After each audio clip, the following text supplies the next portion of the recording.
Welcome back to the channel. Today we're going to be talking about engine troubleshooting. So with a small engine, generally we don't just completely remove everything, disassemble the engine into a million pieces. We want to identify what's wrong with an engine if it's not running and fix that piece. Saves us time, saves us money, get to go back to doing whatever it was we were using this engine for. So troubleshooting is a process of tracing and correcting a problem in a system. Internal combustion engine typically has 5 systems. So of the 5, only 3 of them are needed for an engine to run. The other 2 you need if you want the engine to continue running, but the engine will run without those 2 things. The 3 required ones are very similar to the fire triangle. If you remember the fire triangle, we have 3 things that we need. We need heat or ignition, we need air or oxygen, and we need some type of fuel. If you take one of those 3 things away, there will be no fire. It's very similar with the engine. We need ignition, we need a spark, we also need fuel. But we actually combine fuel and air. They're kind of one complete subsystem. And then the last one is compression. So the 3 systems we're going to be testing and troubleshooting are ignition or spark, fuel and air, and compression. All right? The other 2 that we're not going to be checking are cooling and lubrication. So an engine will run without cooling, but eventually it's going to melt. An engine will run without oil or lubrication, but again, eventually the engine is just going to disintegrate. So it's always a good idea before you start checking to just make sure that there's oil in the engine. So this engine has a little cap here. No oil in this engine yet. This is one I haven't started yet after I refurbished it. And with cooling, fins are clear, grass screen is clear, just things you might want to check before you even start testing to see if an engine is going to run. With that said, let's start troubleshooting. Now when I troubleshoot, I like to do this in a specific order just because I feel like it saves me time. You can do it however you want, but in general, I always check first for spark. Once I've tested for spark, just because order of operations, the spark plug is going to be out, I test for compression. And after I've tested for spark and compression, then we test fuel and air. All right, the first thing we're going to test is spark. We're going to check spark. Several ways to do this. You don't even need any special tools. What we do need is the spark plug out. So I'm going to disconnect that. And actually, you don't even need to pull the spark plug out if you're careful. You can hold this back from a piece of metal, and hopefully, if you have spark, you'll see a spark jump to the metal and not your finger, which can be kind of unpleasant. With this engine, just to make my life easier, since it's kind of bolted down and we don't have a recoil starter, I'm going to do it the easy way by taking the spark plug out.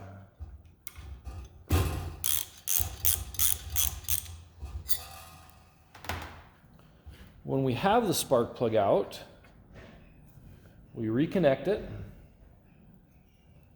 and we make sure that it's grounded. So it would need to be touching metal here. This with this bare uncovered spark plug wire, you got to be careful that this isn't arcing out somewhere else. So since this engine doesn't have a recoil starter, give me just a second.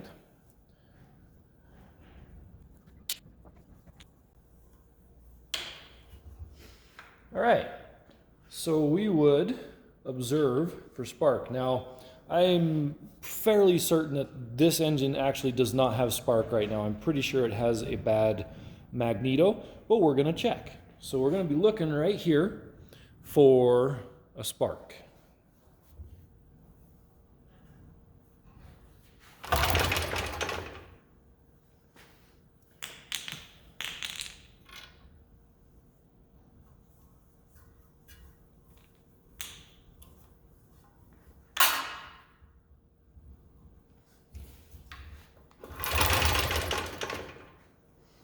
All right, so I did not see a spark.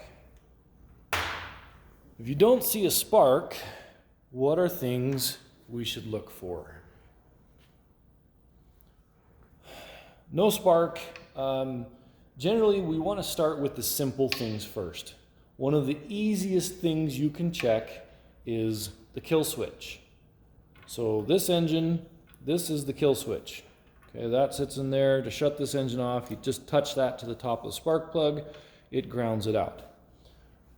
I can't tell you how many times I've worked on an engine somebody couldn't get to start, and it was because the switch, wherever it was set to off.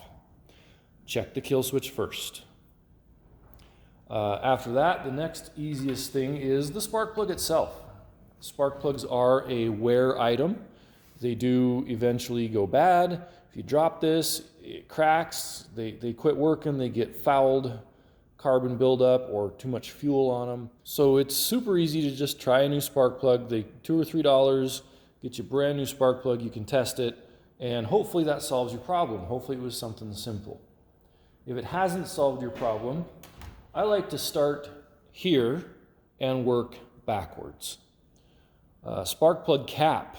This doesn't really have a spark plug cap on it, but the spark plug cap can go bad. Sometimes they have resistors inside of them that break. Spark plug wire, if it's got a nick in it, it can be grounded out somewhere. I've had mice climb inside the engine and chew a hole through this, ruin the whole magneto.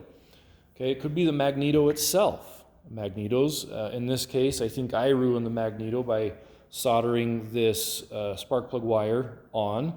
Turns out you're not supposed to do that on this super old engine. They have a different way of doing it. So I'm pretty sure on this engine the magneto is bad. And this engine, super simple. The only other thing it could be, if it's not the spark plug, the magneto, or the flywheel, which is very rare. This flywheel has a magnet in it, and it generates electricity. In the thousands of engines I've repaired, I have seen one bad flywheel. Not impossible, but does happen. This engine, because of how old it is, the only other thing it could be on this engine is points and condenser. You don't see those very often anymore. A lot of the times it's an electronic ignition.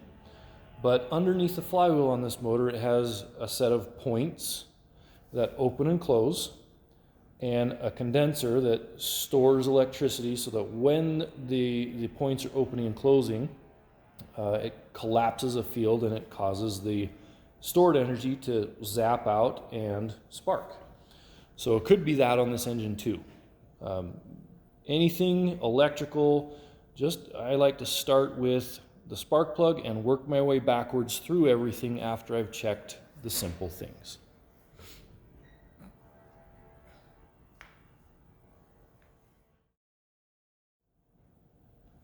So now we're going to test compression. Compression checking does require a special tool. This is called a compression tester, surprise, surprise. And it works by measuring the pressure generated by the piston on the compression stroke. So it has a gauge up here, and we're going to connect this to the spark plug hole. That's why I do the spark plug first, check for spark, because we're going to take it out anyways to test compression. So we're going to attach this, and when we pull it, this gauge is going to go up, and it's going to measure the amount of pressure that this engine is capable of producing. Rule of thumb on engines is at least 120 psi. Now I've got two things going against me. The first thing is this is just a really cheap Harbor Freight compression tester, and I've used several of these in different classes, and they are all different. They are really not very accurate. The second thing, this engine doesn't have it, but a lot of newer engines have a compression release to make it easier to start. If you have a compression release in your engine, you're never going to get up to 120 pounds. What I've found with most small lawnmower engines with a compression release, you're going to be looking at 60-ish pounds. So really not a good way to measure this with a compression tester on a small engine, but it's good practice, so you know how to do it. In an engine with a compression release, you would probably want to use a leak down tester, which is similar, but you actually put air in and you can see where the air is leaking. We'll talk about that in just a second. So let me set this up and we will test compression.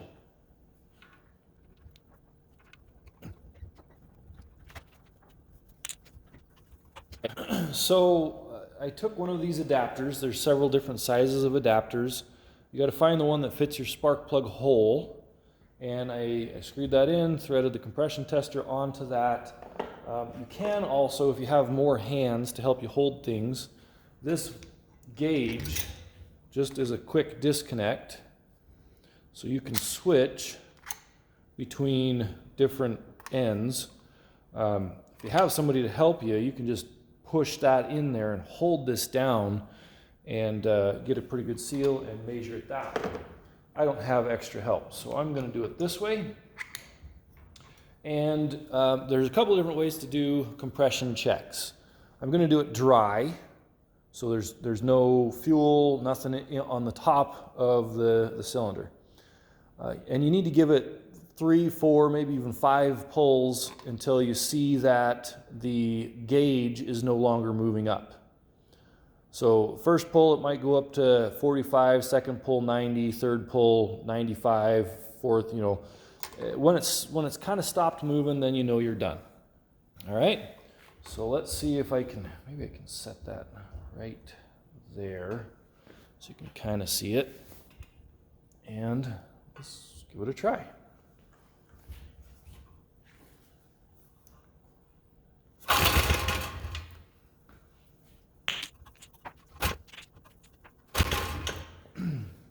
All right, so it stopped going up and it's only at 30 pounds.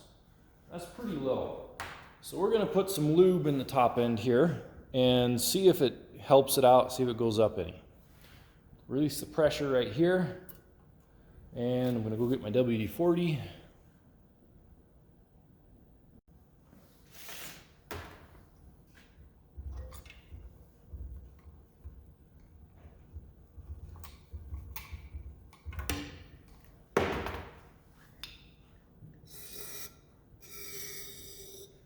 Give it a little bit of lube. Screw this right back in.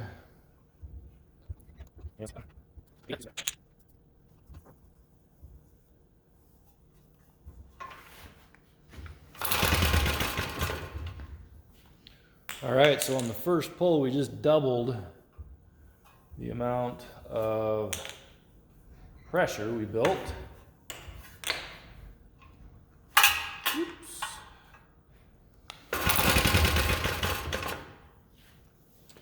And it looks like it's about where it's gonna be.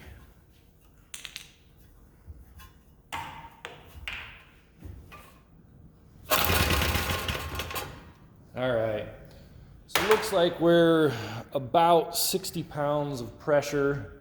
Again, this gauge has a history of reading low, so it's still on the low side. What we really want to see on an engine like this, where there's no compression release, we would like to see closer to 120 psi. So we can take this out, make note of our compression numbers. Let's get to write these things down. Get all that put away here in a minute. But let's talk about what might my problem be with low compression. First thing, compression issues are not usually cheap and easy. There's no simple thing to check first.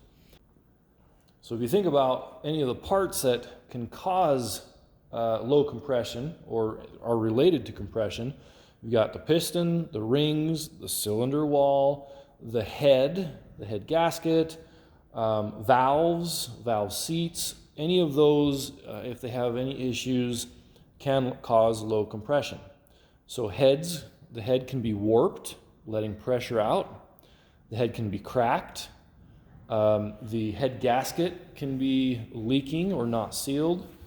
Valves, if valves aren't adjusted correctly, they can allow pressure back out. Rings could be worn out. Cylinder wall could be scratched. Holes in the piston, if it's been run too lean, you can actually melt holes through the piston. There are lots of different reasons that can give you low compression. And here's where we go back to what I was talking about earlier, the leak down tester. So the leak down tester actually will help you narrow down what the problem is. We could put the leak down tester in here. We pressurize it at the top of the compression stroke, and we can then listen for leaking air. If the tool indicates that we have too much airflow, then we can start figuring out where it's coming from. If we listen for air and we hear air coming back out of the carburetor through the air filter, we've got a bad intake valve. If we hear it out the exhaust, we have a bad exhaust valve. If we hear it underneath coming in the crankcase, well, then it's piston, rings, maybe cylinder, or it can help us identify a head gasket leak or anything else. So that's another handy tool. We're not going to show you how to use that. We're just doing the simple troubleshooting today. What's next? So the third thing we check would be fuel and air. Now, the way we would test that is by removing the air filter, and we would get either a little bit of gasoline or maybe some starter fluid depending on the engine. Squirt a little bit of gas or starter fluid in here, and we would attempt to start it. Now, I'm not going to do that because I already know I have two problems. I have no spark and no compression, so checking the fuel isn't going to do me any good. If I had spark and if I had good compression, I'd squirt a little bit of gas in here and we'd try to start it and see what happens. So we're observing how it runs. Most common, if an engine has been sitting for a long time, it'll start and run on primer, on that testing with the squirting the fuel in there. But it won't stay running. It'll start and run for 2 or 3 seconds and then it will just die. It'll just shut off because it's not getting fuel into the engine. So again, with the fuel, start simple. Check the fuel. Is there fuel in the tank? You would be amazed at how often I have had somebody bring an engine to me. Oh, I can't get it to start. Look in the gas tank and it's empty. Put gas in it and guess what? It runs great. The other simple one, now this engine doesn't have this, but a lot of engines have a fuel shutoff. They have a little switch. And if you have it to off, the engine will start and run until the carburetor runs out of gas and then it won't start. So check the simple things first. Is there fuel in the tank? Is the fuel tank or the fuel switch turned on? Once I've checked those things, I like to work from the tank to the engine. So again, this is a very simple machine. It has a straw on the bottom of the carburetor that goes into the gas tank. So we would check that straw, we would check the carburetor. Carburetors very often get gummed up. As gas dries out, seems like with ethanol it actually crystallizes and leaves these little chunkies in there. Old ethanol-free gas kind of gets gummy and sticky, but eventually, if gas sits long enough, it does make a great big mess in here. So we need to clean the carburetor. Now, in a little more complicated system, like a motorcycle, for example, you have your gas tank and it sits up high. So I would check again, what kind of shape is the gas tank in? If the tanks are rusty, things are going to get plugged up. Is there a good flow of fuel coming out of the gas tank? Check it. Is there fuel going through the fuel line? Is the fuel line kinked, plugged, cracked? It could be leaking gas out. And a lot of times in the fuel line, there's going to be a fuel filter. That little metal tube I told you about underneath this has a screen on it. Filters get plugged. That's what they're supposed to do. They're cleaning the stuff that's going into the engine. they need maintenance. So check the fuel filter. So again, on a motorcycle, I would check and see, is the fuel line where it attaches to the carburetor, is there a good flow of fuel out of that? If there is, then, well, it's time to start checking the carburetor. We need to take the carburetor apart, clean it, really, really good. That's a whole nother set of videos, but that's the fuel side, okay? The air part of this, there's a couple of things that can go wrong, even if everything is good with the fuel. Air filters get plugged.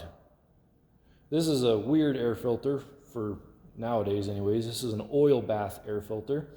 But the new paper filters, especially on lawnmowers, they get full of grass clippings and dust and dirt. And if air can't go through, the engine is probably not going to run well, if it runs at all. The other issues we might have are air leaks. So we don't want any cracks anywhere. The gasket between the carburetor and the engine, if there's a leak there, it's going to be pulling too much air in and not enough fuel, and the engine's either going to run very, very poorly or it won't run at all. So there's a few things you can check for the fuel and air. Alright guys, thanks for watching. I hope you enjoyed this video on troubleshooting a small 4-stroke engine. This troubleshooting process could be used on 2-strokes, big engines, small engines. You're going to be checking the exact same things on V8s, on single cylinders, on whatever it is you're working on. You're going to be checking for spark, you're going to be checking for compression, and you're going to be checking the fuel and air systems. Those are the 3 things we need to look at if we have an engine that is not running. If you like this video and you'd like to see more, please let me know, comment, subscribe for future videos. We are going to start this engine eventually. And as you can tell from our checks here, I've got some work to do. We got to figure out why it's got no spark, and is it really low on compression, or is it just because this engine has sat for probably 50 years without being used? We'll find out. Thanks for watching.